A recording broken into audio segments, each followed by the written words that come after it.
Hello everyone, welcome back to my another new video. আজ আমি ডালিয়ার খিচুড়ির রেসিপিটা আপনাদের সাথে শেয়ার করব। মাত্র 2-3 মিনিটে এই রান্নাটা হয়ে যাবে। যদি আপনাদের হাতে সময় কম থাকে তাহলে একবার এই রেসিপিটা ট্রাই করবেন। আমি ডালিয়াটাকে আগে থেকে ভিজিয়ে রেখেছি, আর আমিষ খিচুড়ি রান্না করব, তাই আমি মুসুর ডাল দিয়ে বানাবো। তাই মুসুর ডালটাকেও আমি প্রায় 2 ঘন্টা আগে ভিজিয়ে রেখেছি, যাতে তাড়াতাড়ি সেদ্ধ হয়ে যায়। আর কিছু সবজি রেডি করে রেখেছি। এখন আমি কড়াই বসিয়ে কড়াইয়ে তেল দিয়ে দিলাম।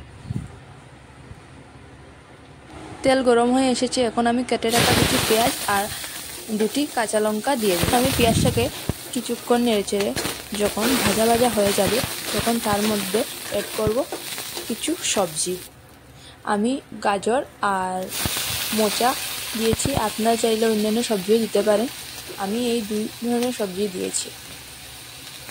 এখন আবারও কিছুক্ষণ নেড়েচেড়ে আমি দিয়ে দেব অল্প পরিমাণে হলুদ গুঁড়ো আর পরিমাণ মতো লবণ। কিছুক্ষণ নেড়েচেড়ে যখন দেখব সবজিগুলো ভাজা ভাজা হয়ে গেছে, তখন আমি তার মধ্যে দিয়ে দেব 2 ঘন্টা আগে ভিজিয়ে রাখা মুসুর ডাল আর ভিজিয়ে রাখা ডালিয়াগুলো। তারপর নেড়েচেড়ে তার মধ্যে দিয়ে দেব জল।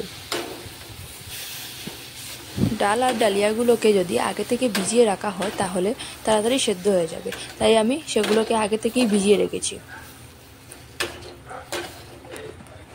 এখন আমি দিয়ে দেব জল। আপনারা যদি খিচুড়ি পাতলা খেতে চান তাহলে একটু বেশি পরিমাণে জল দিবেন, আর যারা শুকনা খিচুড়ি ভালোবাসেন তারা একটু কম জল দেবেন। এখন আমি নেড়েচেড়ে ঢেকে দেব। ডালিয়ার খিচুড়ি রান্না হয়ে গেছে। আমার এই ভিডিওটি যদি আপনাদের ভালো লাগে তাহলে কমেন্টের মাধ্যমে জানাবেন আর চ্যানেলটি সাবস্ক্রাইব করবেন।